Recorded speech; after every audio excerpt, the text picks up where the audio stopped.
Welcome to Telangana Raji news. Startup నిర్వాహకులకు ఎంత మాత్రం ఇబ్బంది కలగద్దు. న్యూ ఇన్నోవేషన్ ప్రత్యేక స్టార్టప్లకు కేంద్రంగా టీ హబ్ ఉండాలంటూ సీఎం రేవంత్ రెడ్డి గారు అధికారులకు ఆదేశాలు జారీ చేశారు. ఇక్కడ మరొక ముఖ్యమైన అంశం చూసినాం. ఎస్ఐఆర్ పేరుతో ఓట్ చోరీకి కుట్ర. ప్రక్రియ జరుగుతున్న ప్రతి చోట కాంగ్రెస్ ఓటర్లు మాయం. కుట్రలో ఈసీ కీలక పాత్రధారిగా మారిందంటూ కాంగ్రెస్ పార్టీ అగ్రనేత గౌరవ్ శ్రీ రాహుల్ గాంధీ గారు నిప్పులు చెరిగారు. దేశంలో ఒక పథకం ప్రకారం జరుగుతున్న ఓట్ల చోరీలో కీలక భాగస్వామిగా ఎన్నికల సంఘం మారుతుందంటూ ధ్వజమెత్తారు. ఇక్కడ మరొక ముఖ్యమైన అంశం చూసినాం. సింగరేణి టెండర్లపై ఎంక్వైరీకి రెడీ అంటూ డిప్యూటీ సీఎం మల్లు భట్టి విక్రమార్క గారు వ్యాఖ్యానించారు. 2014 నుంచి ఇప్పటి వరకు వచ్చిన అన్ని కాంట్రాక్టులపై విచారణ చేద్దామంటూ వ్యాఖ్యానించారు. హరీష్ రావు ఓకే అంటే సిట్ లేదా ఇతర సంస్థలతో విచారణకు ఆదేశిస్తామంటూ పేర్కొన్నారు. సుజన్ రెడ్డి బీఆర్ఎస్ నేత అల్లుడు సింగరేణి టెండర్లు దక్కగానే మరి అధికార పార్టీకి చుట్టమైపోతాడా అంటూ నిలదీశారు.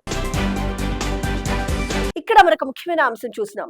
కోల్ బ్లాక్ టెండర్లలో అక్రమాలు జరగలేదంటూ ప్రతిపక్షాలు కేటీఆర్ హరీష్ రావు కావాలనే కుట్ర చేస్తున్నాయి, బురద జల్లే ప్రయత్నం చేస్తున్నాయంటూ మంత్రి వివేక్ వెంకటస్వామి గారు ధ్వజమెత్తారు. రాష్ట్రాన్ని కేసీఆర్ అప్పుల కుప్పగా మార్చారని, కాళేశ్వరం మిషన్ భగీరథ పనుల పేరుతో కోట్లాది రూపాయలు దండుకొని పేదలపై పెను భారం మోపారంటూ మంత్రి వివేక్ వెంకటస్వామి గారు నిప్పులు చెరిగారు. రాష్ట్ర ఖజానా ఖాళీ అయినా కూడా ఆర్థికంగా అనేక ఇబ్బందులు పడుతున్నా కూడా ఇచ్చిన గ్యారంటీలన్నీ అమలు చేస్తున్నామంటూ స్పష్టం చేశారు. ఇక్కడ మరొక ముఖ్యమైన అంశం చూసినాం.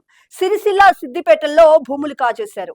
ఫోరెన్సిక్ ఆడిట్ తో అక్రమాలను గుర్తించామంటూ మంత్రి పొంగులేటి శ్రీనివాసరెడ్డి గారు పేర్కొన్నారు. గత ప్రభుత్వ హయాంలో దాని పోర్టల్లోని సాంకేతిక లొసుగులను అడ్డు పెట్టుకుని ప్రభుత్వ భూములు కొల్లగొట్టిన వాళ్లను, రిజిస్ట్రేషన్ల చలానా సొమ్మును కాజేసిన వాళ్లను ఎంత మాత్రం వదిలిపెట్టే ప్రసక్తే లేదంటూ స్పష్టం చేశారు రాష్ట్ర రెవెన్యూ శాఖ మంత్రి పొంగులేటి శ్రీనివాసరెడ్డి గారు. ఇక్కడ మరొక ముఖ్యమైన అంశం చూసినాం.